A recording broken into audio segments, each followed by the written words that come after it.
Então, primeiramente, meu boa noite a todos, todo o Paraná, né? Obrigada por quem vai estar acompanhando esse diálogo, né? E, acima de tudo, é um diálogo encomendado no sentido em que nós, no período de maio, que fizemos 2 lives por semana, não é? Perguntamos aos inscritos o que gostariam que a gente tivesse abordando, conversando, esclarecendo, ponderando, não é?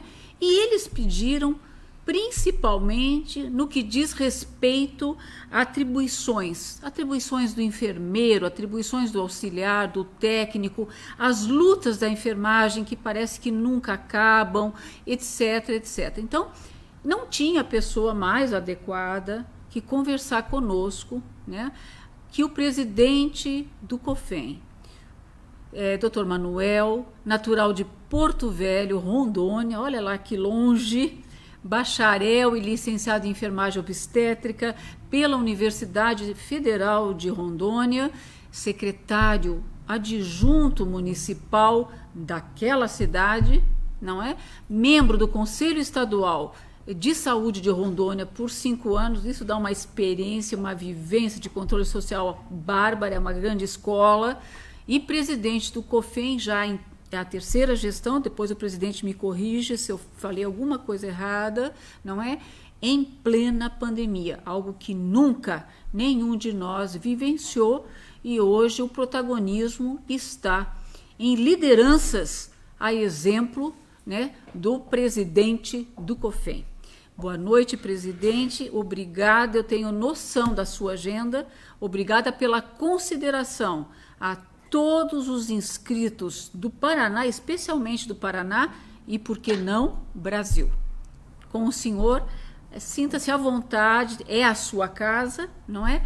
E busque esclarecer o que tanto angustia as pessoas e que às vezes confunde um pouquinho no que diz respeito à natureza das organizações de enfermagem. Boa noite. Boa noite, doutora Simone. Quero agradecer pelo convite para participarmos dessa live, um diálogo aí com todos os internautas que estão acompanhando.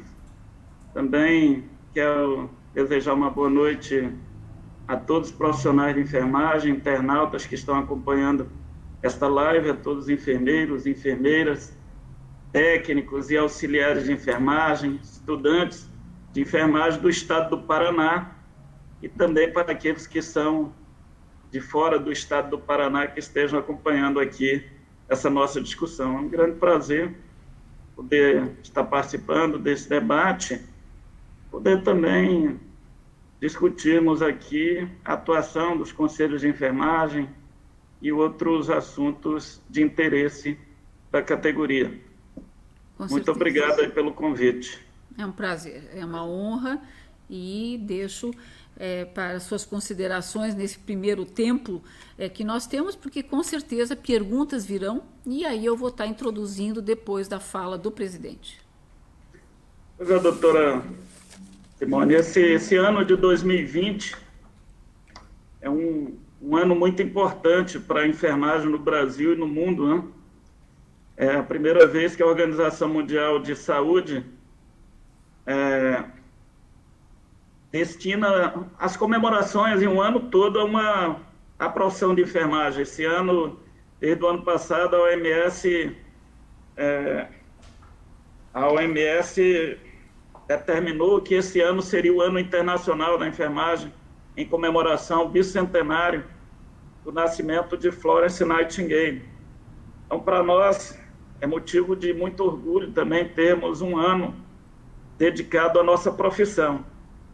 Nós não sabíamos, doutora Simone, que nesse ano de 2020, o Ano Internacional da Enfermagem, nós enfrentaríamos um inimigo tão cruel como esse novo coronavírus, né, que tem feito um estrago em todo o mundo, em vidas humanas, em vidas de profissionais de saúde, em vidas de profissionais de enfermagem, nas economias dos países também, tem feito um estrago muito grande em todo o mundo.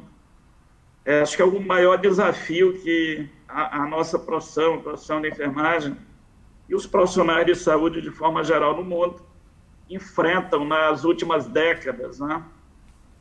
Enfrentarmos uma pandemia como essa, que ninguém se preparou direito para enfrentar um desafio tão enorme como esse.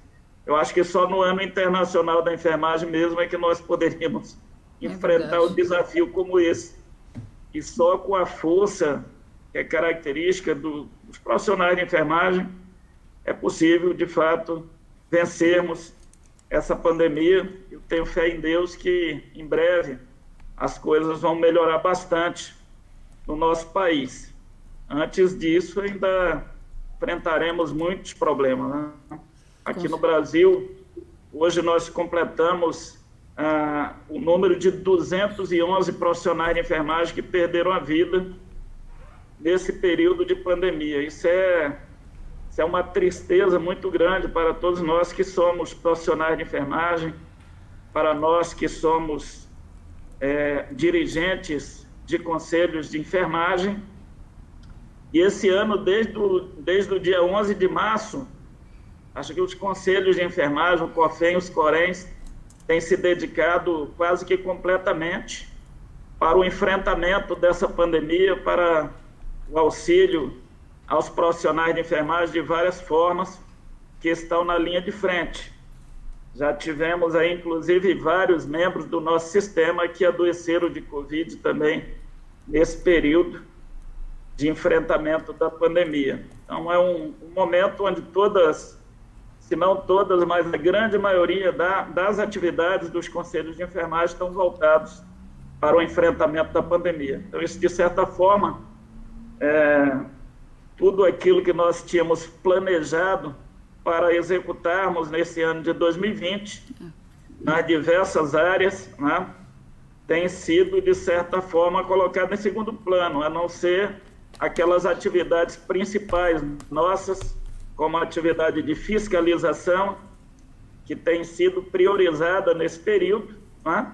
E também esse atendimento para essas questões mais ligadas ao exercício profissional, como o registro dos profissionais, a inscrição, fornecimento de documentos, que também tem funcionado normalmente nos conselhos de enfermagem, apesar que esses serviços que nós prestávamos presencialmente, hoje a grande maioria desses serviços que o profissional precisava ir à sede do conselho, ele pode fazer hoje também de forma remota, né, através das ferramentas de internet. Então, boa parte dos nossos esforços hoje, do sistema COFEN-CORENS, é na atuação através da fiscalização. E o nosso setor de fiscalização, de todos os conselhos regionais de enfermagem, tem recebido aí milhares de denúncias e tem averiguado em loco, né? Temos feito as fiscalizações das instituições de saúde e tomado as mais diversas providências para melhorar aí as condições de enfrentamento à pandemia no fronte, na linha de frente. Então, quero, inclusive, parabenizar o COREN Paraná. Eu tenho acompanhado o trabalho que vem sendo feito pelo COREN Paraná. Sei que está sendo feito um esforço muito grande para manter as atividades do Conselho funcionando e também, principalmente, para estar ao lado dos profissionais de enfermagem aí do estado do Paraná. Eu queria rapidamente, doutora Simone, já que está aqui no roteiro da nossa conversa, iniciar falando das atividades finalísticas dos conselhos de enfermagem, dos conselhos profissionais de forma geral. Primeiramente, os conselhos profissionais são atividades muito diferentes das associações e dos sindicatos. Primeiramente, para existir um conselho, seja de qualquer profissão, no caso o sistema COFEN-CORENS, ele só pode existir através da aprovação de uma lei no Congresso Nacional, devidamente sancionada pela Presidência da República. E o sistema COFEM-CORENS foi criado no ano de 1973, através da Lei 5.905, do ano de 1973. Isso não é uma questão apenas dos conselhos de enfermagem. No Brasil, nós temos 33 conselhos federais, com seus respectivos conselhos regionais, tanto na área de saúde, como em outras áreas também do conhecimento. Existem profissões que são vinculadas a conselhos profissionais. Todos eles são autarquias públicas. Então, são entidades públicas criadas por lei, que têm natureza de autarquia. Por que são autarquias? Porque elas não estão diretamente vinculadas ao governo federal. Elas funcionam de forma descentralizadas do governo federal, mas executam atividades que são atividades típicas de Estado. Por exemplo, uma das competências dos conselhos profissionais, todas as competências, elas são definidas na lei que os criou. Então, as competências do COFEM e do COREN, elas estão na Lei 5.905. É nessa lei que diz quais são as atividades que podem ser executadas tanto pelo COFEM como pelos conselhos regionais. E uma das principais atividades, por isso falei, são atividades de Estado, né? Atividade de fiscalização do exercício profissional, a atividade também de julgamento dos profissionais que infringem o Código de Ética dos Profissionais de Enfermagem, que é o que nós chamamos de atividade jurisdicional. Isso é uma atividade, inclusive, típica de polícia administrativa, por isso é uma atividade que nós chamamos como atividade estatal, atividade de Estado. Então, o Conselho, ele tem, inclusive, essa capacidade de julgar os seus pares, né? Através de um código de ética, um código de processo ético que regulamenta a atuação ética dos profissionais de enfermagem. Então, toda a questão do registro do profissional também é uma atividade dos conselhos de enfermagem. Aliás, para exercer a profissão de enfermagem no Brasil, são 2 requisitos legais, né? O primeiro deles é ter uma formação profissional. Você precisa ter um diploma de enfermeiro, de técnico de enfermagem ou de obstetriz, ou um certificado de auxiliar de enfermagem. E a partir desse diploma, o certificado, obrigatoriamente, por força da Lei 5.905 e também da própria Lei do Exercício Profissional, que é a Lei 7.498, do ano de 86, o profissional precisa registrar esse diploma no Conselho Regional de Enfermagem da sua região, ou seja, do estado onde você reside. São os 2 pré-requisitos para exercer a profissão de enfermagem no Brasil: ter a formação profissional, de acordo com o que a lei exige, e também registrar esse diploma no Conselho Regional. Ao registrar esse diploma, ele recebe um número de inscrição, que é um número único em nível nacional, que ele pode ser identificado em qualquer lugar do Brasil pelo número do seu COREN. Tá? Então, é mais ou menos... E recebe também uma carteira que o habilita a exercer a profissão. Eu falei aqui de algumas atividades do Conselho, que considero, aliás, não só eu, como todos os estudiosos dos conselhos profissionais, consideram que essas são as principais atribuições dos conselhos, que é a fiscalização, a disciplina, também a própria regulação do exercício profissional, também é uma atividade finalística importantíssima. Ou seja, os conselhos também têm o poder de baixar normas, que nós chamamos de resoluções e decisões, que podem, inclusive, tratar de regulamentação do exercício profissional. A diferença é que nós não podemos regulamentar nada que não tenha amparo na lei que cria o Conselho e na lei do exercício profissional. Então, se você vê, Simone, a maioria das resoluções do COFEM baixadas que tratam do exercício profissional, por exemplo, são resoluções interpretando artigos da Lei do Exercício Profissional. A Lei do Exercício Profissional ela é muito genérica. Ela diz, por exemplo, que é competência privativa do enfermeiro, né, a execução de procedimentos de maior complexidade técnica, né? Mas quais são esses procedimentos de maior complexidade técnica? A lei não diz. Então, são as resoluções do COFEN, as decisões dos conselhos regionais de enfermagem que dizem, por exemplo, quais são os procedimentos de maior complexidade técnica na área de enfermagem que só podem ser executados pelos enfermeiros. Tá certo? Correto. Eu vi aqui uma das perguntas, por exemplo, sobre a teleconsulta de enfermagem, né? Que é uma resolução recente do COFEN, que é a resolução 634 de 2020, né? Que regulamentou para que o enfermeiro possa fazer a teleconsulta, apesar que essa resolução ela tem uma vigência apenas nesse período de pandemia. Eu creio que é possível que depois, se de fato essa questão da teleconsulta de enfermagem for algo aprovado pela sociedade, pelos profissionais, é possível que a gente regulamente para posteriormente a pandemia também. Se vocês olharem a resolução 634, ela diz que a teleconsulta só pode ser executada pelos enfermeiros. Por quê? Porque a lei do exercício profissional diz que só o enfermeiro pode fazer consulta de enfermagem.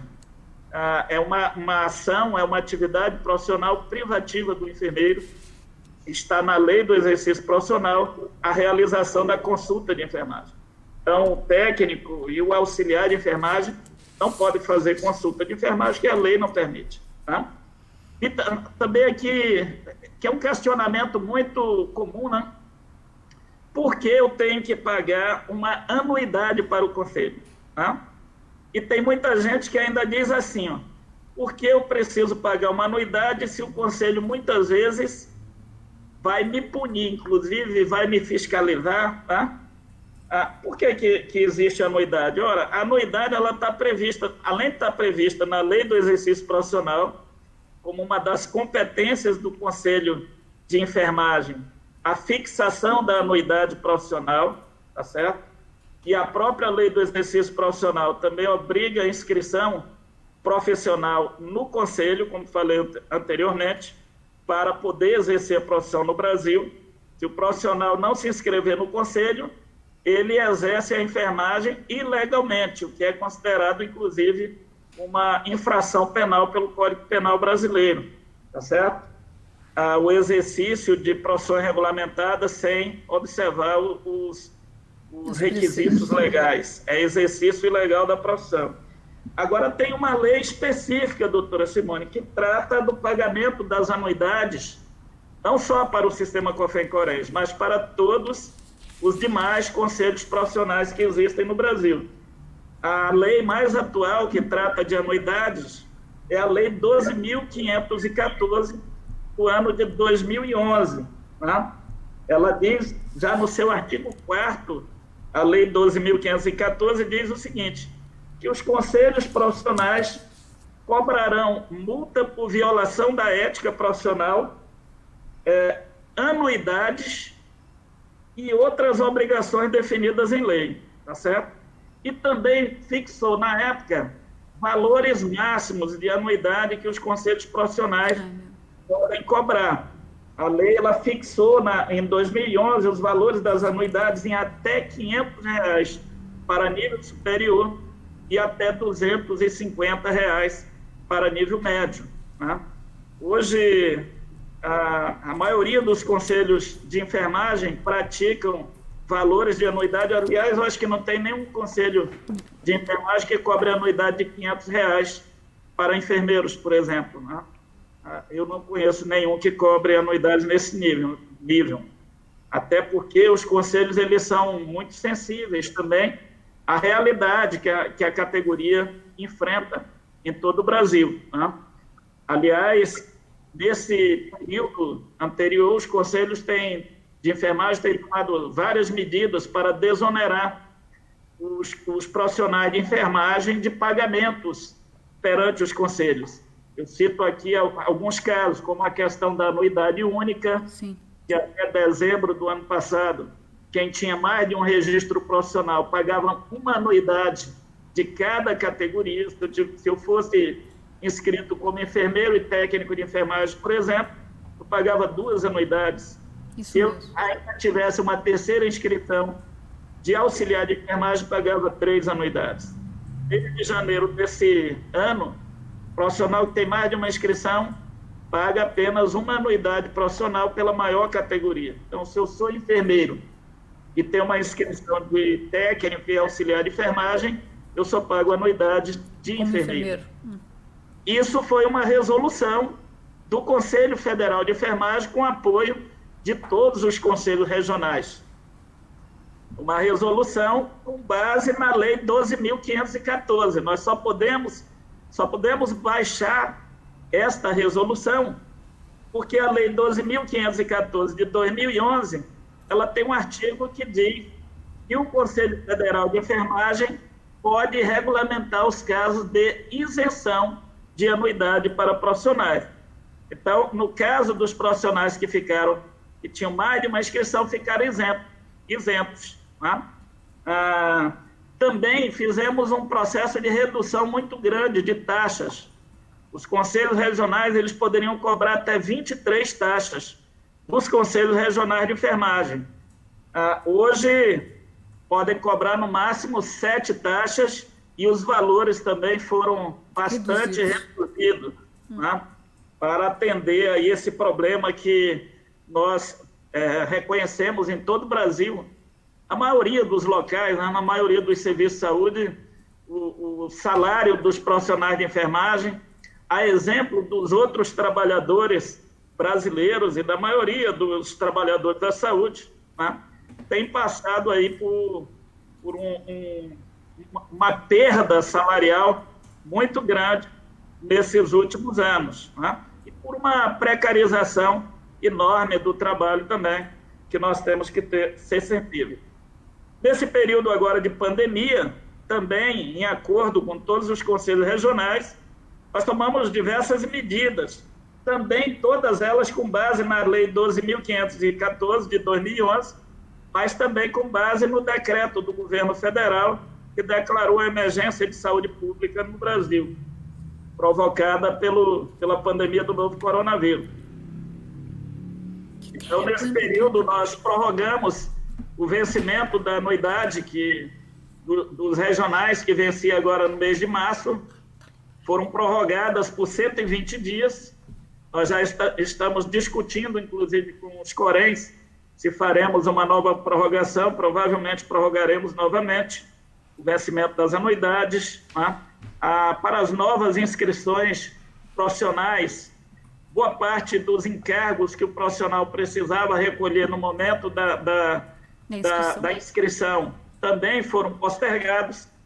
Os profissionais que estão indo trabalhar em outros estados não precisam transferir o seu Corém no período anterior a 180 dias, ou seja, ele pode trabalhar em qualquer estado do Brasil hoje com o seu Corém de origem por até 180 dias.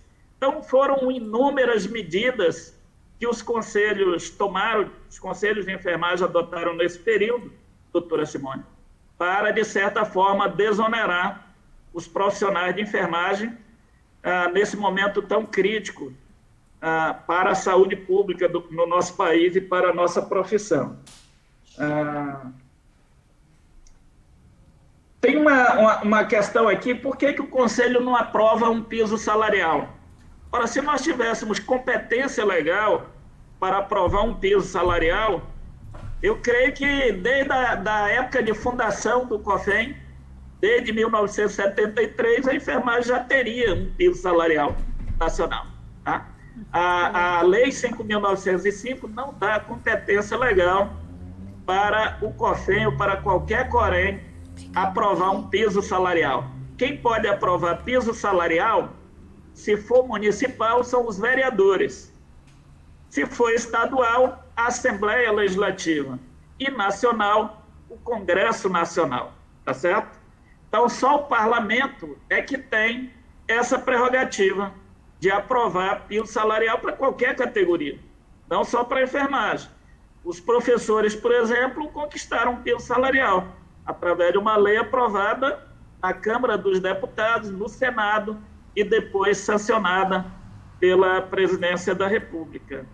Tem hoje no Congresso Nacional, hoje não, já de muito tempo, os primeiros projetos de lei, pelo menos que eu conheço, que tratam de projeto de piso salarial aqui no Congresso Nacional, eles datam de 2009. Tá? Hoje tem vários, tem pelo menos são 11 projetos de lei, 12 que tratam de piso salarial, entre Câmara e Senado. Tem um projeto no Senado e mais 11 na Câmara dos Deputados, tá certo? Então, são 12 projetos de lei que tem hoje no Congresso Nacional que tratam de piso salarial. Qual o grande problema que esses projetos de lei enfrentam? Existe um lobby muito grande da chamada bancada da saúde dentro do Congresso Nacional, a maioria é composta de parlamentares médicos, tá? Que fazem um lobby contrário à aprovação desses projetos de lei, tanto do piso salarial como da jornada de trabalho, alegando que impacta muito dentro dos orçamentos do setor privado e filantrópico. Então, nós temos hoje uma bancada grande de parlamentares, tanto de deputados federais e de senadores, que jogam contra esses projetos de lei. Qual é o problema da enfermagem? A enfermagem não tem bancada parlamentar. A enfermagem aqui no parlamento não tem nenhum senador que seja profissional de enfermagem, que se identifique como profissional de enfermagem. E há, entre 513 deputados, apenas uma deputada que se identifica como enfermeira, que é a enfermeira Carmen Zanotto, que é deputada federal pelo estado de Santa Catarina. Então, veja bem que essa é uma dificuldade muito grande. Nós temos a bancada da saúde, nós temos a bancada parlamentar do setor filantrópico, que são as Santas Casas de Misericórdia, que também tem uma bancada parlamentar dentro do Congresso, que joga sempre contra o andamento e a aprovação desses nossos projetos de lei de interesse da enfermagem. E, por outro lado, uma profissão que tem mais de 2.300.000 profissionais não tem bancada dentro do parlamento brasileiro, aqui no Congresso Nacional em Brasília. Então, isso dificulta muito. Tá? Eu acho que os profissionais de enfermagem deveriam pensar, na hora de votarem, em eleger profissionais de enfermagem, doutora Simone. Concordo. Esse ano, por exemplo, tem eleição de vereadores. Um vereador dentro das câmaras municipais, ele vai estar defendendo projetos de lei para melhorar a condição de trabalho dos profissionais de enfermagem dentro do parlamento municipal, dentro de cada cidade do nosso Brasil. Daqui a 2 anos, teremos eleições para governadores, para deputados estaduais, deputados federais e senadores. Tem que eleger profissionais de enfermagem, porque esses parlamentares fazem falta aqui dentro da Câmara e do Senado para que leve esses projetos de leis nosso para frente. Faz muita falta. Uma outra forma que os profissionais de enfermagem de todo o Brasil podem ajudar, aí nós temos aí as ferramentas das redes sociais, tá? É cobrar de deputados federais e senadores dos seus respectivos estados a aprovação desses projetos de lei. Nós temos um projeto de lei aqui da jornada de trabalho de 30 horas, que está dentro do Congresso Nacional há 20 anos. O projeto de lei 2295 de 2000 está há 20 anos, tem 15 anos que está na Câmara dos Deputados. Foi aprovado em 2005 no Senado Federal e desde 2005 que está na Câmara. São 15 anos. Desde 2009 que esse projeto de lei das 30 horas aguarda que o presidente da Câmara coloque ele em pauta e na ordem do dia para votação do plenário da Câmara dos Deputados. Tá certo?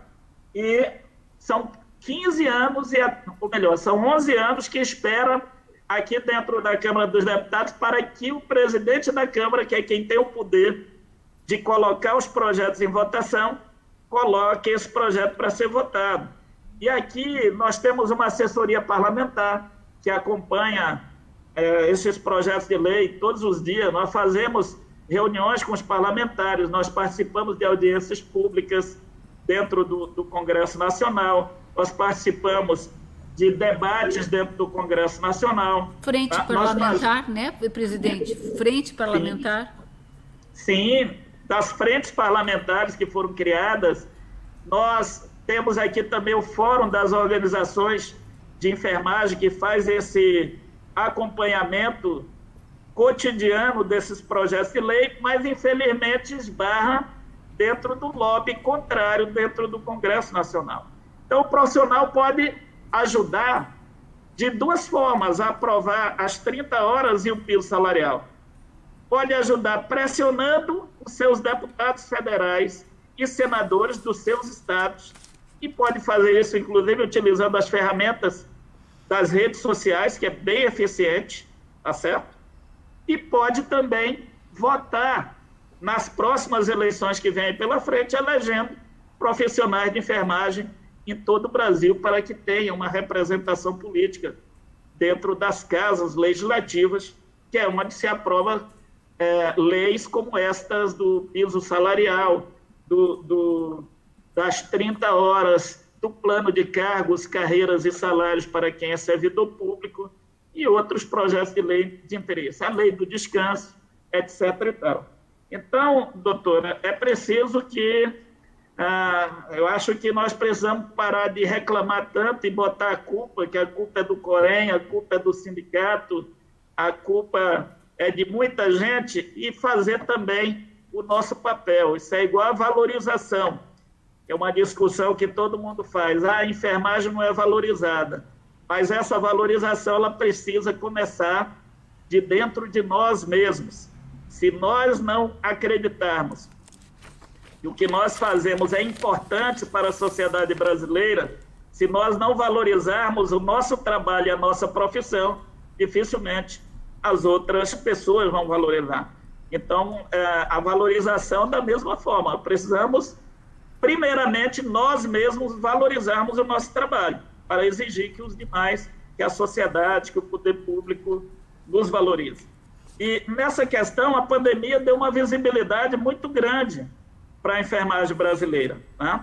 Nós precisamos aí aproveitar essas janelas de oportunidade para avançar e consolidar cada vez mais a nossa profissão e conquistar direitos, né? Conquistar coisas que façam também melhorar a condição de vida e de trabalho dos profissionais de enfermagem, que está muito ruim, já vinha muito ruim antes da pandemia, né? Nós fizemos aqui uma pesquisa no ano de 2014, que foi a pesquisa do perfil da enfermagem no Brasil, né? Juntamente com a Fiocruz, e o quadro da enfermagem no Brasil, um quadro muito dramático, né? De baixos salários, baixas remunerações, de duplos ou até triplos vínculos de trabalho, né? O problema da depressão, o problema da violência no local de trabalho, as más condições de trabalho, muitas vezes até a falta de locais adequados para que o profissional que trabalha em regime de plantão possa ter um local digno para descansar, né? Então, essas coisas hoje estão muito visíveis, porque a própria imprensa do país tem falado muito dessas coisas e da necessidade de melhorar as condições de vida e de trabalho dos profissionais de enfermagem. Aliás, quando a OMS escolheu o ano de 2020 como ano internacional da enfermagem, foi muito para isso também, para dizer para os países da importância de melhorar as condições de vida e de trabalho para a enfermagem. Muitas vezes nós pensamos que esses problemas só afetam aqui o Brasil, mas é a maioria dos países do mundo. Nós que conhecemos aí diversos países participando de eventos e de congressos, sabemos que é uma realidade muito comum a diversos países. Eu não sei se vocês acompanharam, na França, agora recentemente, os enfermeiros fizeram lá um grande ato de mobilização pedindo as mesmas coisas que nós reivindicamos aqui. Melhores salários, melhor jornada de trabalho, melhores condições de trabalho, e foram, inclusive, reprimidos de forma violenta pela polícia francesa lá em Paris. Tá? Então, gente, eu vou... Doutora Simone, Diga. nesse primeiro bloco aqui, eu acho que está bom, que já foram 37 minutos. Né? Então, Tá vou ótimo. encerrar esse primeiro bloco. Não sei se falei, de fato, aí o que os nossos internautas esperavam ouvir nesse primeiro momento. Mas estamos à disposição aí para o debate. Não, eu diria assim, talvez, presidente, é algo que talvez no nosso dia a dia parece tão óbvio, mas a questão da atribuição. Né? Qual é a atribuição do auxiliar, do técnico e do enfermeiro? Em alguns momentos, inclusive, eu já recebi manifestos contrários quando eu digo que o técnico e o auxiliar assistem, apoiam o enfermeiro. Né? Puxa, recebi quase um puxão de orelha ao ter dito isso. Né? Assim como também já escutei que o meu salário, esse que eu não tenho, porque afinal de contas nossos cargos são honoríficos, nós não temos despesa dentro do conselho, seria o conselho que me bancaria. E eu sempre digo, não, quem me banca é a Universidade Federal do Paraná. Eu só não tenho despesas dentro do conselho. Então, talvez, presidente, só reforçar, que eu não entendo, não é claro para mim de onde essa angústia, tamanha dificuldade de compreender a atribuição da categoria. Olha, a sua afirmação de que o técnico de enfermagem, o auxiliar de enfermagem, assiste ao enfermeiro na assistência, em todo o processo da assistência de enfermagem, é o que está na lei do exercício profissional, tá certo? Portanto, as atividades que são específicas de cada um, elas constam da lei do exercício profissional, que é a lei 7.498, a atual, do ano de 1986, e o decreto que regulamenta essa lei, que é o decreto 94.406, do ano de 87. Essa lei ela especifica claramente quais são as atividades que são privativas do enfermeiro, que não podem ser executadas por técnicos e auxiliares de enfermagem, e dizem quais são as atividades que podem ser executadas por auxiliares e técnicos de enfermagem. Que o técnico e o auxiliar de enfermagem, eles só executam qualquer atividade sob supervisão e direção do enfermeiro. O enfermeiro, ele é um profissional liberal, que exerce a enfermagem com autonomia. Isso é o que a lei diz.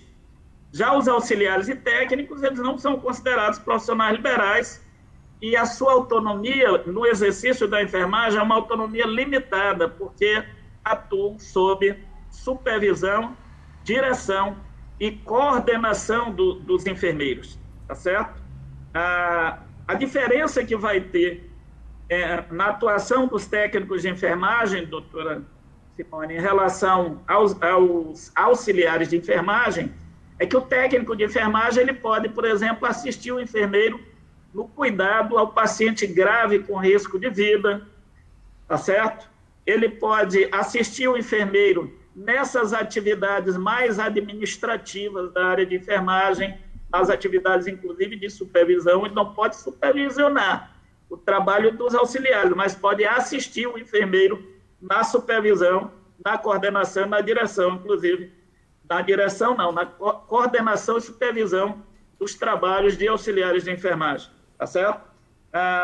No mais, nós podemos dizer, para não repetir o que está na lei, porque é só quem tiver interesse vai no Google ou no portal do COFEM e vê e estuda a lei 7498 de 86 e o decreto 94.406 de 87, ela traz claramente quais são as atividades de cada profissional. No caso do enfermeiro, ainda traz duas questões diferentes, que fala das atividades privativas do enfermeiro, tá? as atividades privativas do enfermeiro. Eu gosto de citar o decreto 94.406, que é mais detalhado. Tá? Ele vai no artigo 8º e diz: ao enfermeiro incumbe privativamente. Tá? Primeiro, uma questão importante: o enfermeiro é o único profissional de enfermagem que pode exercer todas as atividades de enfermagem. Desde aquelas mais simples, tá? Como um banho no leito, por exemplo, se é que um banho no leito seja uma atividade simples, né? Dependendo da complexidade do paciente, não é uma atividade simples. Então, desde as atividades mais simples de enfermagem até os procedimentos de maior complexidade, o enfermeiro pode executar. Já os auxiliares e técnicos, a lei limitou a sua atuação. Eles não podem executar aquilo que é privativo do enfermeiro. Então, por exemplo, a direção dos órgãos de enfermagem dentro das unidades de saúde, ela é privativa do enfermeiro, só pode ser dirigido por enfermeiros. Os serviços de enfermagem e as suas atividades técnicas e auxiliares também só podem ser dirigidos por enfermeiros. Né?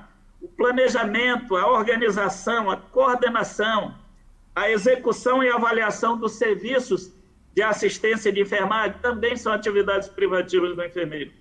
As consultorias, auditorias, emissão de pareceres técnicos na área de enfermagem também são privativos de enfermeiros.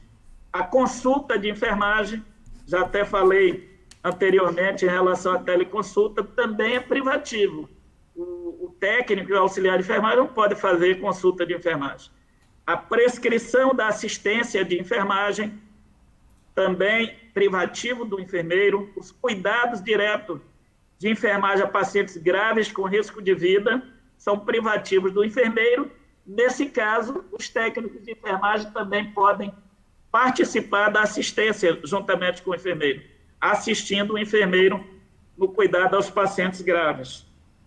Falei também já os cuidados de enfermagem de maior complexidade técnica, que também são privativos do enfermeiro. E o enfermeiro também tem as suas atividades como integrante da equipe de saúde, que também estão regulamentadas em lei, que são inúmeras. Vou citar algumas delas. Né? Por exemplo, a prescrição de medicamentos em programas de saúde pública ou protocolos aprovados pelas instituições de saúde. O enfermeiro não é uma atividade privativa, mas ele pode prescrever medicamentos. Pode requisitar exames também, dentro desses mesmos 2 limites legais. Nesse caso, não está na lei do exercício profissional, mas está na resolução 195 do COFEM, que permite aos enfermeiros requisitar e interpretar exames dentro dos mesmos limites legais que ele pode prescrever medicamentos. O enfermeiro pode fazer partos normais, mesmo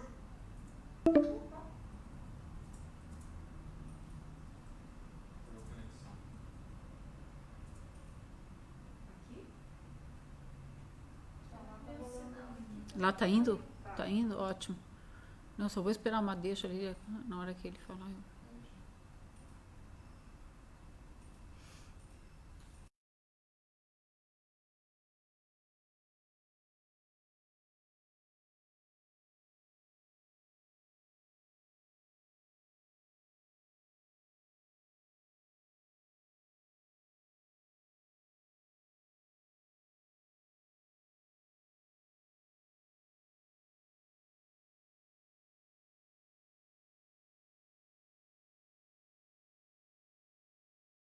respondendo um processo ético e sendo penalizado, inclusive. Então, tem uma diferença muito grande entre o que a lei permite você fazer e aquilo que você aprendeu a fazer através da sua formação, né?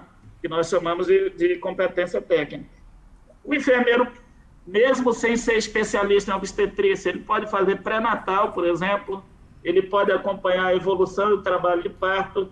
Então, são várias atividades que o enfermeiro também pode executar como integrante da equipe de saúde. São atividades que não são privativas dele, mas que ele também pode executar, que estão perfeitamente instituídas aqui na lei do exercício profissional. Os técnicos de enfermagem também. As atividades que eles podem executar estão na lei do exercício profissional. E a lei diz assim, ó, o técnico de enfermagem exerce atividades auxiliares de nível técnico atribuídas à equipe de enfermagem, cabendo-lhe assistir ao enfermeiro, que foi exatamente o termo que você utilizou, cabendo-lhe assistir ao enfermeiro. Assistir em quê? No planejamento, na programação, na orientação e supervisão das atividades de assistência de enfermagem, na prevenção e controle de doenças transmissíveis, em geral, em programa de vigilância epidemiológica,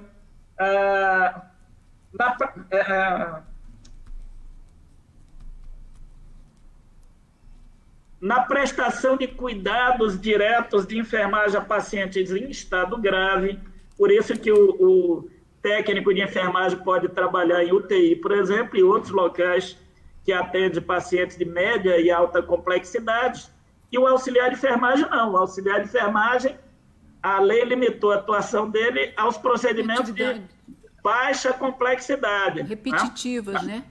Aliás, a lei utilizou esse termo, né? Atividades mais simples, de natureza repetitiva. Eu não gosto de usar esse termo, apesar de ser o que está na lei, porque aquilo que é repetitivo parece que nós não raciocinamos, não exercemos a nossa intelectualidade para fazer algo repetitivo. Isso não é verdade, né? Na verdade, o que a lei chamou aqui de procedimentos simples não são tão simples assim.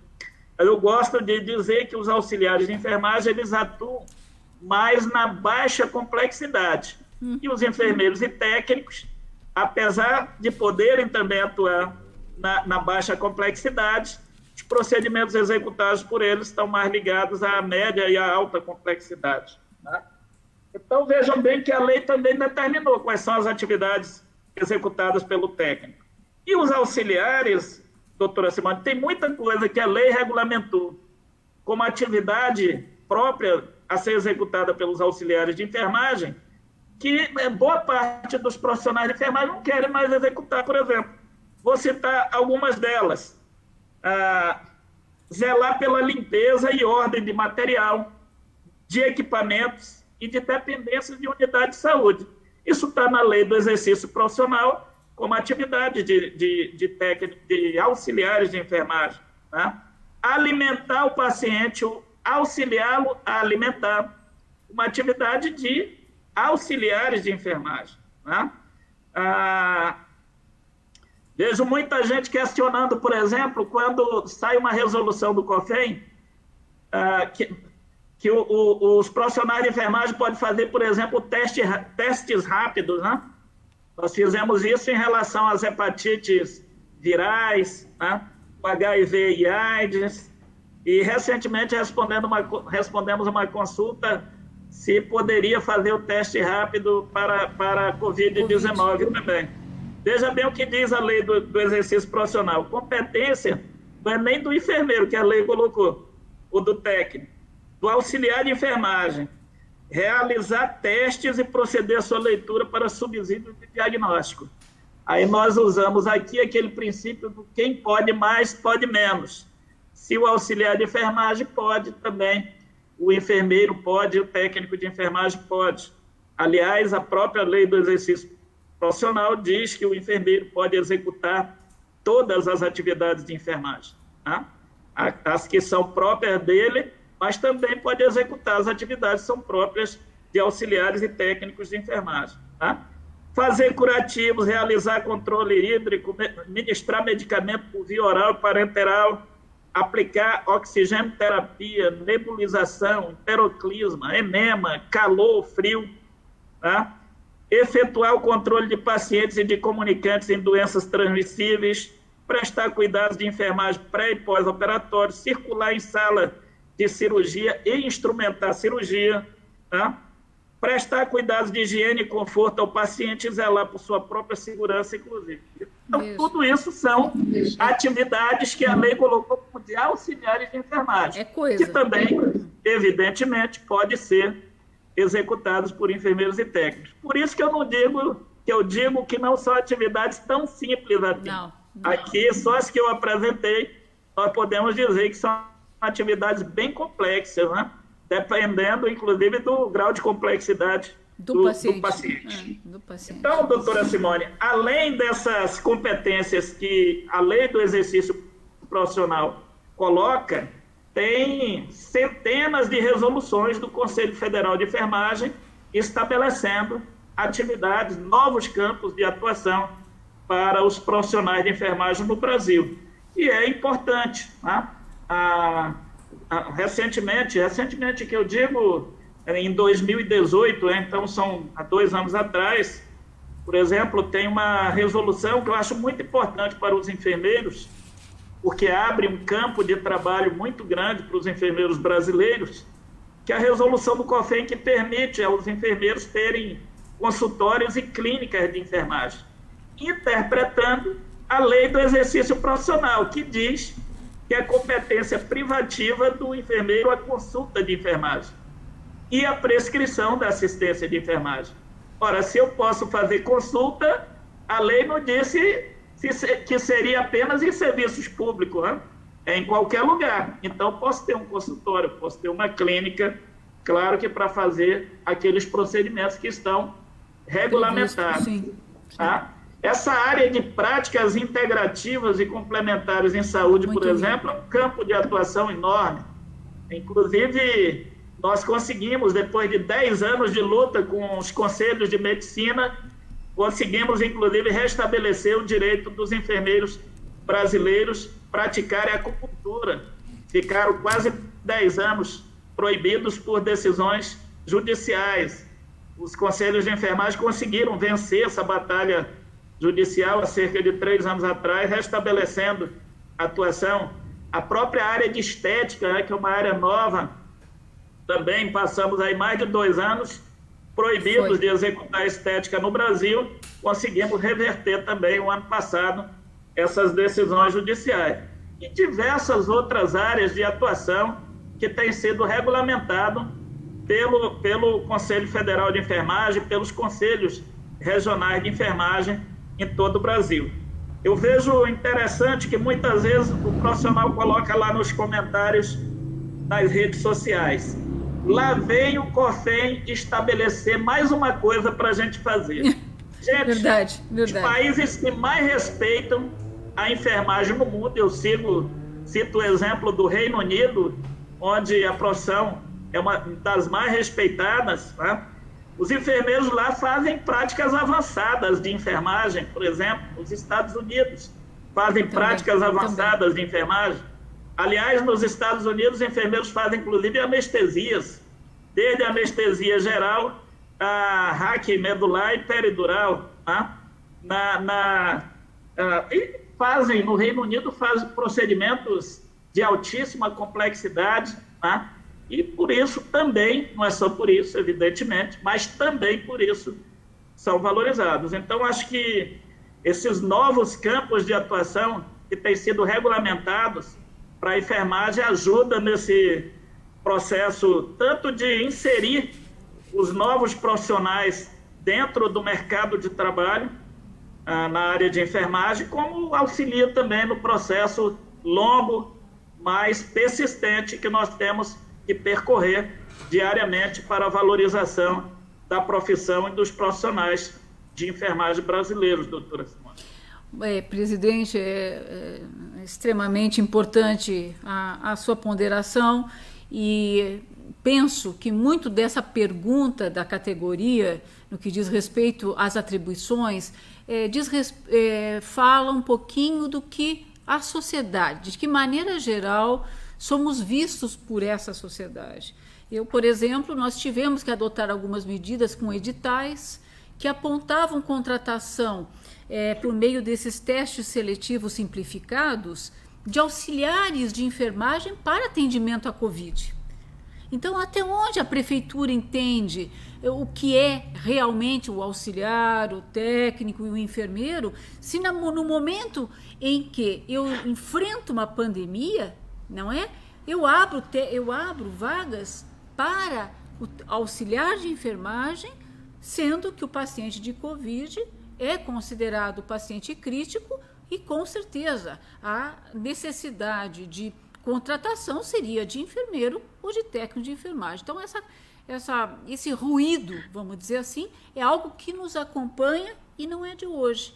A Alessandra Seksinski, que é, inclusive, conselheira aqui do Conselho, ela faz uma pergunta que tem muito a ver com isso que nós estamos conversando, né?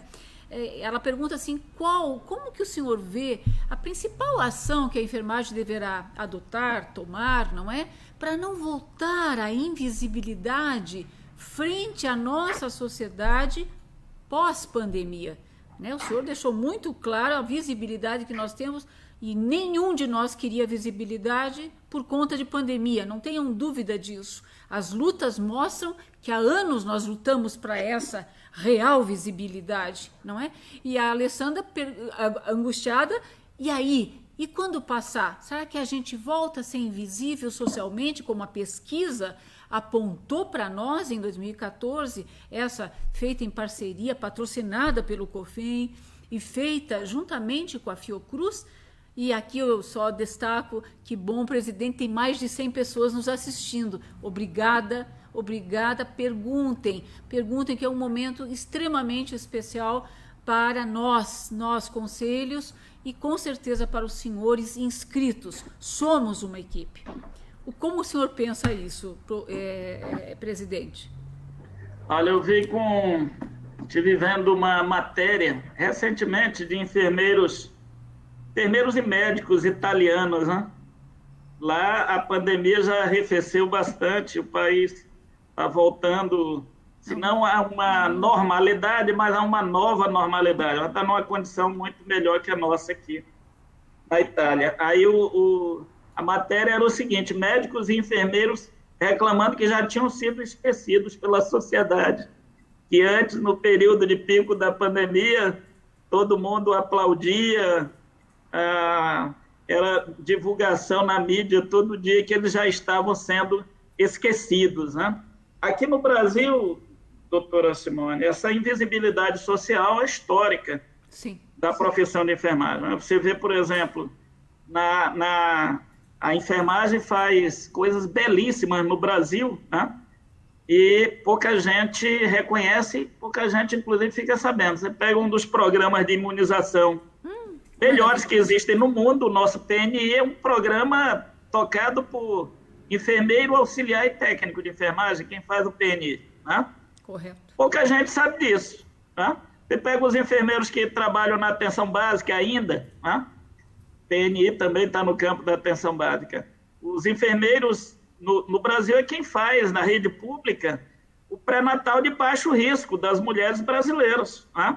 São mais de 100 milhões de consultas de pré-natal de baixo risco por ano, feito por enfermeiros.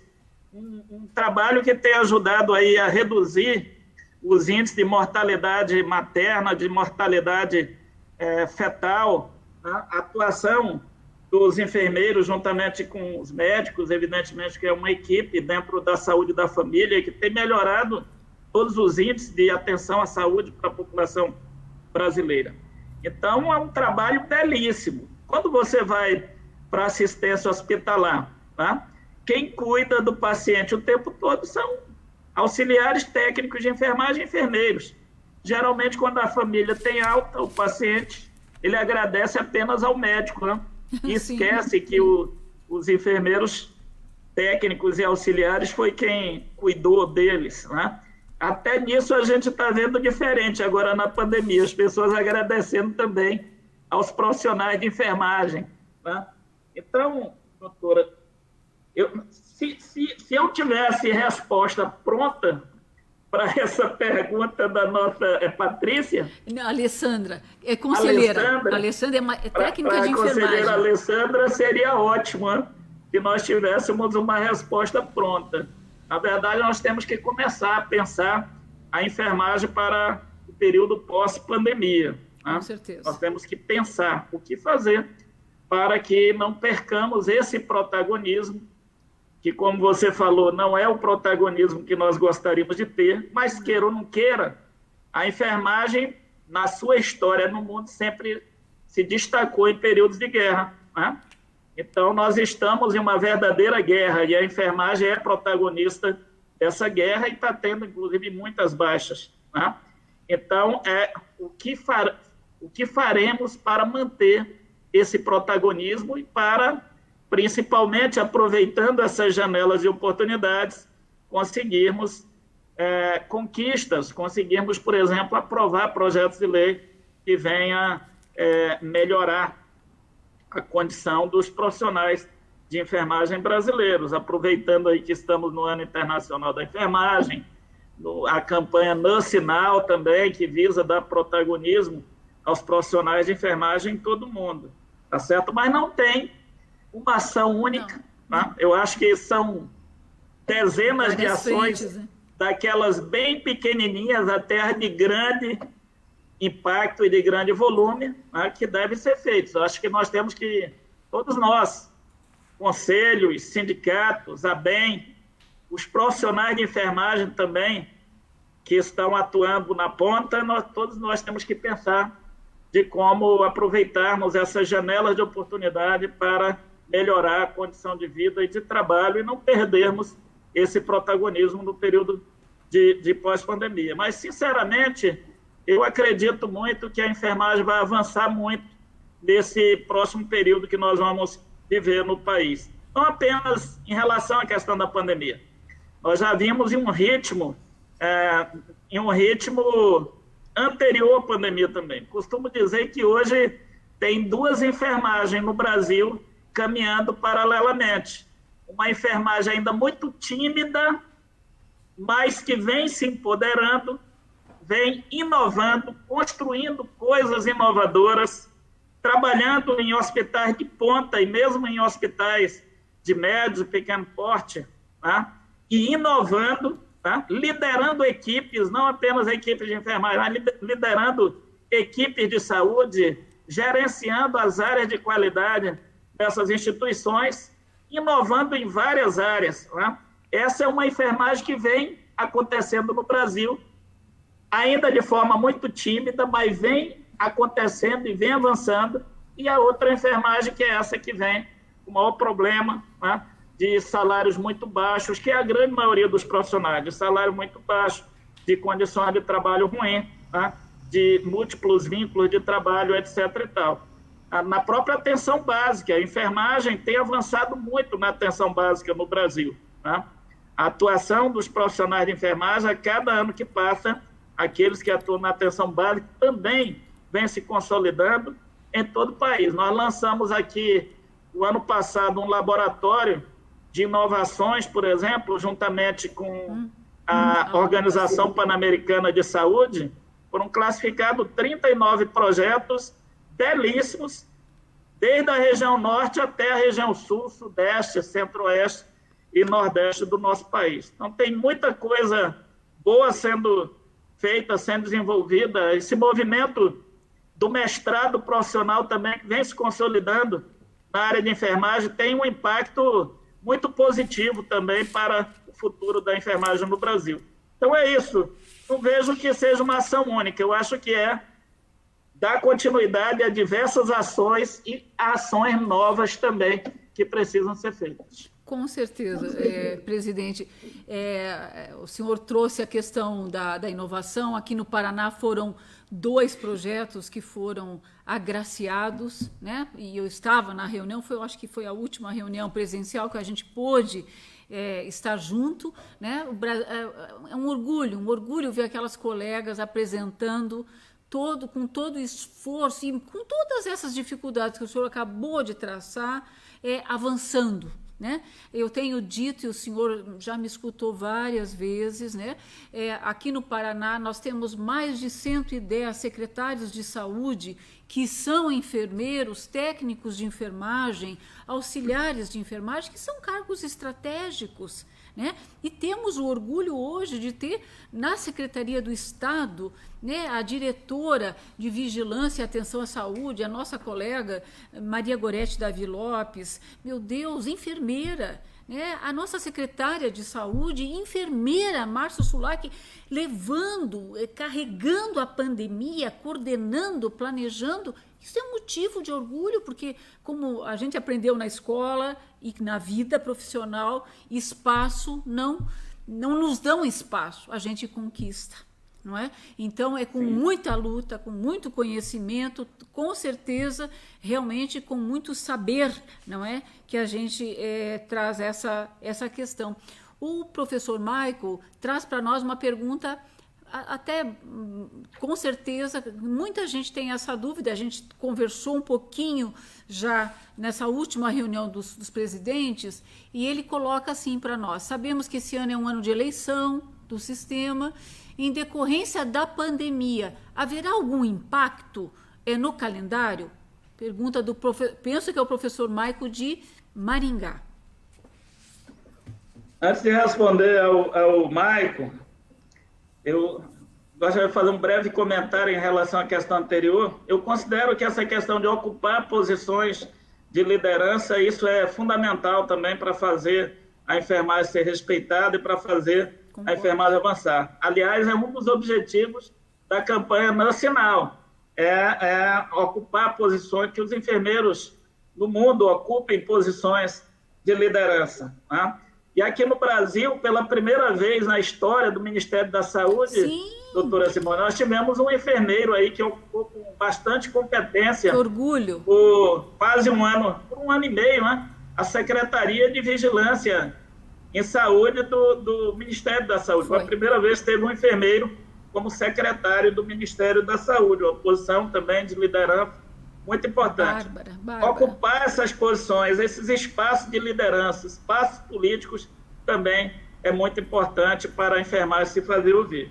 Agora, respondendo ao professor Michael, a pandemia, na verdade, em relação ao calendário das eleições do sistema COFEM-COREM, ela já trouxe impactos, né? As nossas eleições seriam realizadas agora no início de outubro. E o processo eleitoral era para ter iniciado no mês de abril, entre 1 e 30 de abril. Tá? Então, em função da pandemia, nós suspendemos o processo eleitoral e vamos agora retomar. Provavelmente, a partir do início do mês de agosto, nós estaremos retomando o processo eleitoral dos Coréns, e as eleições deverão ser realizadas entre o mês de novembro e dezembro, tá certo? Não haverá prorrogações dos mandatos vigentes. Aliás, nós estamos acompanhando também aquilo que o próprio Tribunal Superior Eleitoral, juntamente com o Congresso Nacional, deve estar deliberando, no máximo até a semana que vem, em relação à alteração do calendário das eleições municipais, que tudo indica que deverão ser realizadas no dia 15 de novembro e 29 de novembro. No caso, 15 de novembro, o primeiro turno, e 29 de novembro, o segundo turno, para as cidades com mais de 200 mil habitantes que tiverem segundo turno.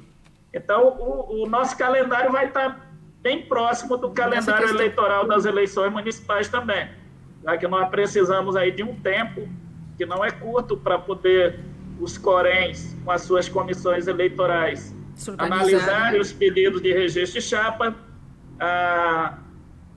e também julgarem os eventuais recursos que, às vezes, chegam até aqui no COFEM, das chapas que concorrem ao pleito. Mas deve estar sendo iniciado, nós vamos levar o nosso plenário, na próxima reunião, a proposta de calendário eleitoral, nós devemos estar iniciando por volta do início de agosto, com eleições final de novembro ou começo de dezembro.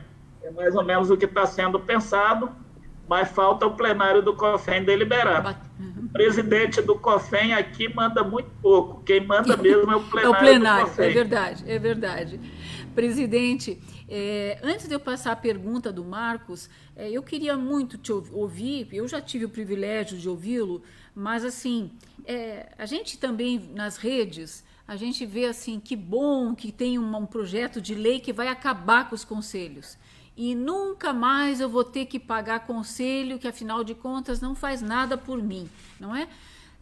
O senhor entende isso como um avanço, um retrocesso ou um desafio?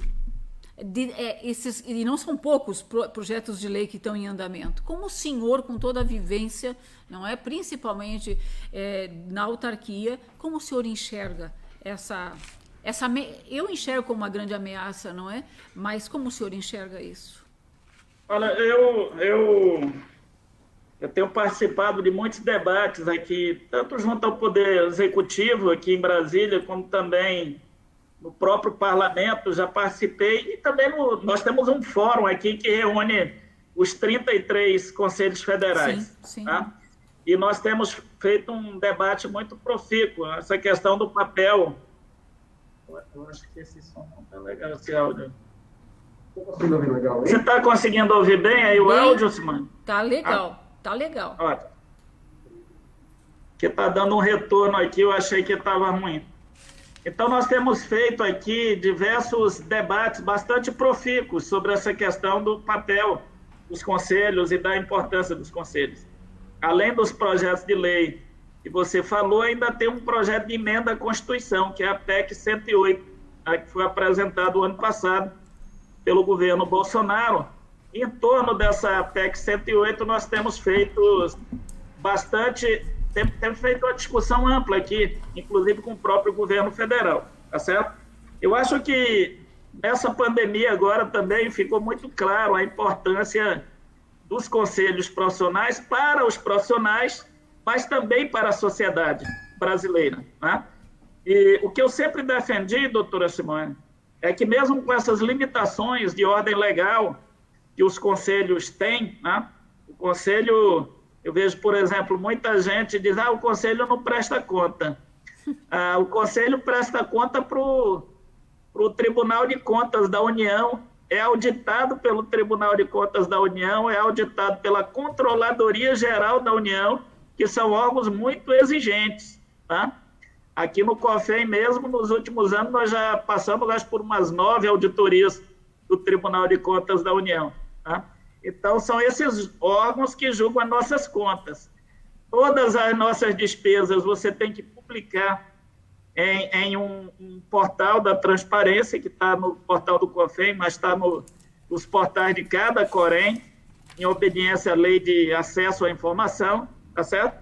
Mas são órgãos que precisam, de fato, inovar na sua atuação. Eu acho que os conselhos de enfermagem, por exemplo, têm dado exemplo de inovação na sua atuação. Eu cito a atuação do sistema COFEM-CORENS em resposta à pandemia do novo coronavírus, que tem sido elogiado, inclusive por outras categorias da área de saúde, que eu já vi muitos outros profissionais de saúde dizendo que eu queria ter um conselho igual aos conselhos de enfermagem. Tá? Então, eu não considero que os conselhos não fazem nada, pelo contrário, dentro das atividades que são próprias do Conselho, nós fazemos um trabalho muito importante, que é medido em números, é só os profissionais olharem os relatórios de gestão dos Conselhos Regionais e do Conselho Federal, que também estão no portal da Transparência, que vocês verão a quantidade de atividades que são realizadas a cada ano pelos Conselhos de Enfermagem. É um trabalho muito importante em prol da sociedade brasileira, em prol da melhoria do sistema de saúde do nosso país, principalmente de fortalecimento do Sistema Único de Saúde, mas também um trabalho muito importante para o fortalecimento da profissão e dos profissionais de enfermagem. Perder um órgão como esse, tá certo? Perder um órgão como esse, quem vai perder vai ser os profissionais de enfermagem. Esses perderão, tá certo? Da mesma forma que o próprio enfraquecimento dos sindicatos, através da reforma sindical, hoje faz com que fortaleça a posição dos empregadores sobre os empregados, né? Detrimento, que acaba levando a uma precarização maior do trabalho, um rebaixamento maior dos salários.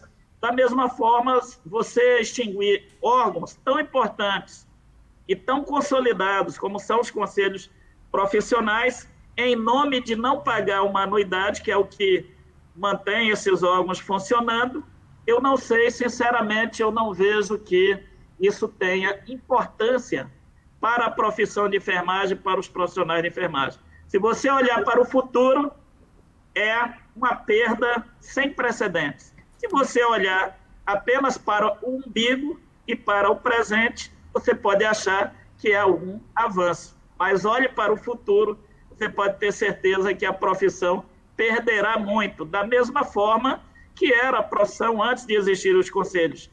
Todo mundo sabe aqui, aliás, todo mundo não, é só olhar a história da enfermagem, mas quem tem um maior tempo de formação sabe muito bem que anteriormente à atual lei do exercício profissional e antes de existirem os conselhos, qualquer um podia ser profissional de enfermagem no Brasil. Era muito comum as clínicas e hospitais privados, por exemplo, treinarem as pessoas que trabalhavam com a limpeza no hospital, davam treinamento de uma semana e já era enfermeira, tá certo?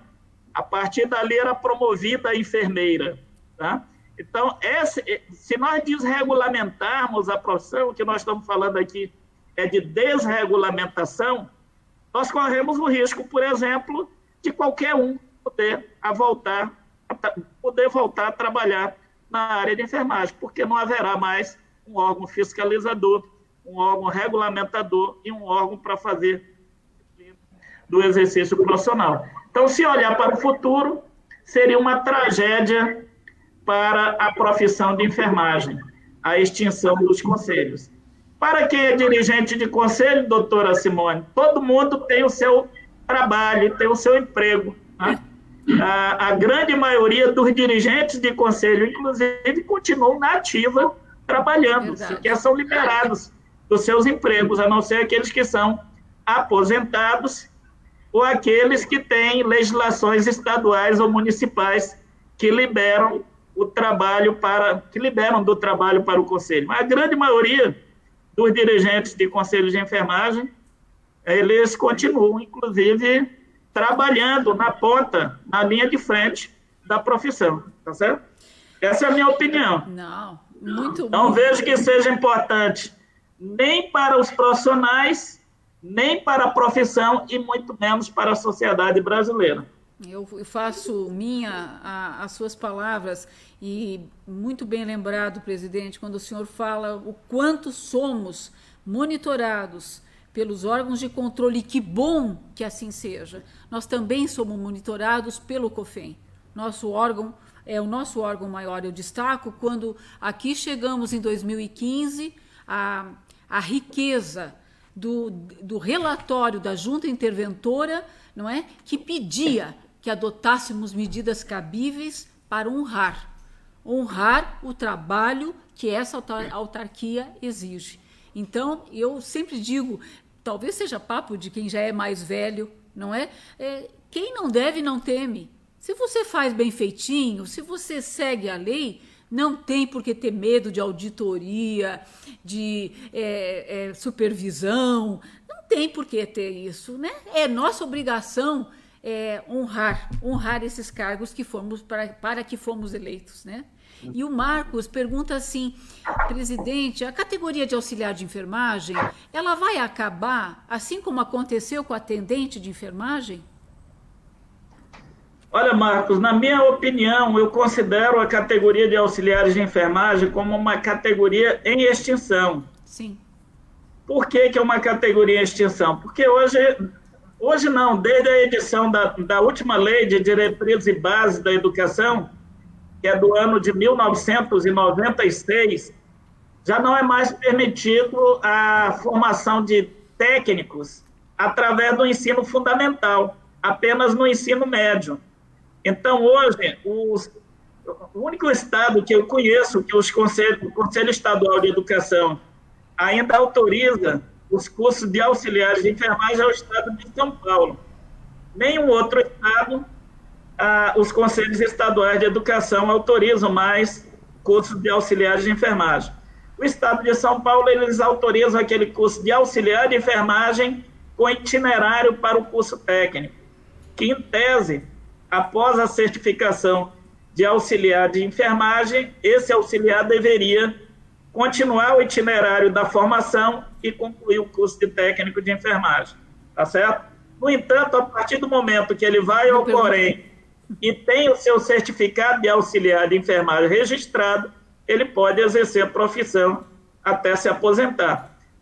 Hoje, o próprio COFEM tem feito uma discussão com o Conselho Estadual de Educação do Estado de São Paulo, no sentido de não autorizar mais os cursos de auxiliares de enfermagem. No entanto, não chegamos a um consenso até o momento, tá certo? Então, é o único estado que continua formando, mas forma bastante gente. Agora, se vocês olharem... É de água aí para mim, por favor. Pecado.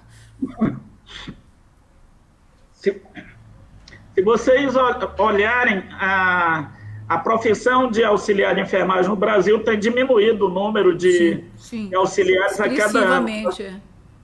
Nós já temos estados onde os coréns quase não têm mais auxiliares de enfermagem inscritos, tá certo?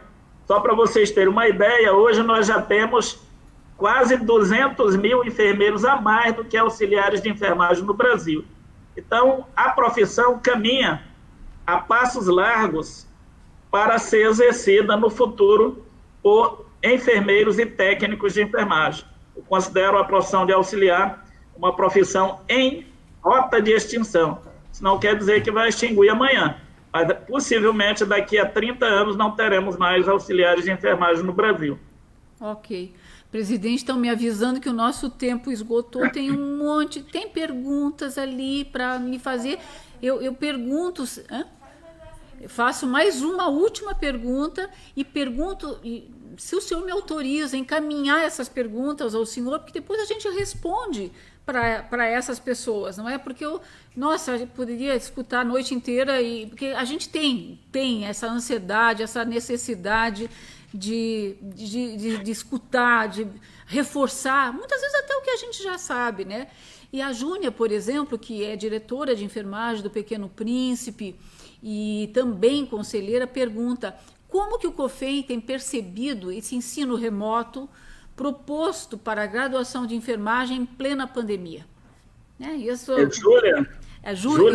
Júnia. Oi, Júnia, tudo bem?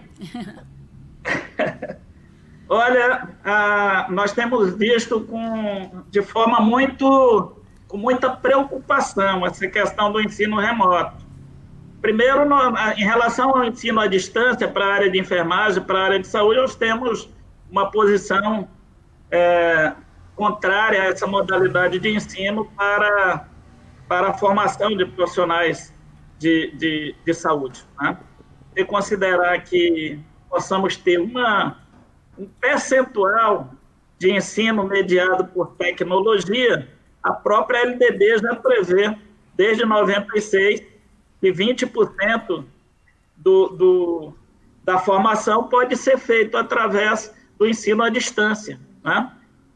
Agora, você achar que pode se formar enfermeiros ou outros profissionais de saúde puramente através do ensino à distância, acho que vai ser um caos, porque é o que está propondo o MEC agora. Né? O MEC baixou uma portaria semana passada, se não me falha a memória, é a portaria 485, que vale para o período de pandemia, autorizando as instituições de ensino, inclusive, a fazerem estágios curriculares e práticas laboratoriais através do ensino remoto. Né? Só excetuaram a medicina. Todas as demais profissões, inclusive na área de saúde. Jamais nós vamos poder concordar que um estudante de enfermagem faça estágio curricular de forma remota. Isso é impossível, improvável. Né? Mesmo as aulas laboratoriais, não há como fazer através do ensino remoto. Né? Então, nós entramos, inclusive, não só nós, mas vários outros conselhos federais. No caso do COFEM, nós entramos na sexta-feira com uma ação que está correndo aqui na 22ª Vara Federal, aqui em Brasília, para tentarmos bloquear essa portaria do Ministério da Educação na Justiça Federal, derrubando pelo menos essa questão de estágios curriculares de forma remota e de aulas laboratoriais de forma remota. No mais, o ensino teórico para esse período de pandemia, nós concordamos. Acho que é uma saída para não se perder o ano letivo. Agora, não dá para se admitir estágio curricular na área de enfermagem, por exemplo, é impossível de ocorrer de forma remota. De jeito nenhum. Eu quero, se o senhor me permite, pedir desculpas. É outra Júnia, tão adorável quanto a primeira Júnia que eu pensei que estava falando com o senhor. A Júnia é docente da Universidade Federal do Rio Grande do Sul, já trabalhou conosco aqui no Paraná, uma enfermeira obstétrica Bárbara, hoje já é mãe. Obrigada, Júnia, por estar nos assistindo. E olha, presidente, olha o recado para nós dois. Vamos pensar, o pessoal está pedindo mais uma live para poder continuar conversando com o senhor, mediante as outras perguntas que não querem calar, né? Isso é muito, na minha análise, muito modesta, é muito bem-vindo. Isso demonstra também o reconhecimento, né, pelo sistema que vem colaborando, sim, e muito na pandemia, no que diz respeito à qualificação desses trabalhadores, como estão aí as 300 mil vagas junto à Universidade Federal de Santa Catarina, bem como a entrega das máscaras tipo N95, FF2 para o Brasil inteiro, né? Não tem como não reconhecer, não é, a liderança do presidente do plenário dessa Casa Federal, né? E eu aproveito o momento, porque eu tenho participado toda semana do empenho de todos os conselhos frente a essa pandemia. Se em algum momento alguém achou que a gente não era unido, essa pandemia nos uniu como nunca, talvez, na história a gente estivesse vivenciado essa situação, não é? Então, eu busco sempre o lado bom das coisas, por mais difícil do que a gente está vendo e vivendo, né? Então, fico feliz de ler ali, pedindo mais uma live para continuar ouvindo o senhor, respondendo, buscando clarificar, um pouco de paz nesse coração da gente que anda tão angustiado. Então, eu devolvo a palavra para o senhor se despedir, né? Depois a gente vai conversar, vou tentar achar mais um espaço na sua agenda, que não é nada fácil, e quem sabe a gente consegue ter a honra de voltar a ouvi-lo. Por favor, presidente. Eu aceito o desafio, doutora Simone, depois você acerta a agenda aí com a Roberta. Abençoada Roberta. Podemos agendar aí a continuidade desse debate. Obrigada. Gostei muito. Por momentos bem agradáveis aqui, poder estar discutindo com você nessa live. Coisas de interesse dos profissionais de enfermagem, poder também ter a oportunidade de falar um pouquinho sobre qual é o papel dos conselhos de enfermagem, que muitas vezes as pessoas acabam confundindo muito as atribuições entre a ABEM, sindicatos e conselhos, tá? Muitas vezes tem uma confusão muito grande desses papéis. Então, sempre é importante nós esclarecermos. Eu sempre falo isso não para fugir às responsabilidades, porque os conselhos de enfermagem, mesmo não sendo sua competência, eles têm atuado aqui em apoio de forma muito forte a todas essas reivindicações históricas dos profissionais de enfermagem, seja aqui no Parlamento Federal, ou seja nos estados, através dos conselhos regionais de enfermagem, inclusive influenciando aí a aprovação de muitos projetos de leis importantes. Felizmente, aqueles mais importantes, que é o que todos nós queremos, são aqueles que enfrentam maiores resistências, tá? E nós esperamos que, após todo esse período aí de sofrimento tão grande que o nosso país está passando, que as pessoas também, os governos e o parlamento brasileiro possa reconhecer a importância e o papel dos profissionais de enfermagem, aprovando leis aí que são reivindicações históricas, como o piso salarial e a jornada de trabalho. No mais, quero mandar aqui um abraço muito grande a todos os profissionais e estudantes de enfermagem aí do estado do Paraná. Espero que a pandemia não faça grandes estragos por aí. Vocês vão enfrentar agora o período do inverno, é possível que se agrave um pouco a situação aí no estado do Paraná e nos estados do Sul, né? Que até agora, de certa forma, não passaram pelo pico da pandemia, como já alguns estados passaram e outros estão passando, mas eu acho que tem uma preocupação, é uma preocupação inclusive do próprio Ministério da Saúde, como a pandemia vai se comportar nos estados do Sul agora, nesses meses do inverno. Eu desejo aí para você a continuidade desse excelente trabalho que você vem fazendo, desejo também muita paz para todo o plenário e para todos os profissionais de enfermagem do estado do Paraná, muita paz, muita sabedoria para lidar com essa pandemia. Se cuidem e fiquem com Deus. Um grande abraço a todo mundo. Muito obrigada, presidente. O mesmo para o senhor, se cuide. Eu sei que o senhor está longe de casa, morando em Brasília, para dar o tom de toda esse planejamento, essa luta, não é? Também se cuide, né? Precisamos um dos outros. E foi uma honra conversar com o senhor, não é? Agradeço as pessoas que estão nos ouvindo e já fico muito feliz de poder negociar com Roberta, que é um doce de pessoa, né? No que diz respeito a encontrar um espaço na sua agenda para a gente voltar a conversar. Muito, muito, muito obrigada. Que Deus abençoe aos nossos que estão na linha de frente, não é? E a nós que estamos hoje na gestão. Muito obrigada.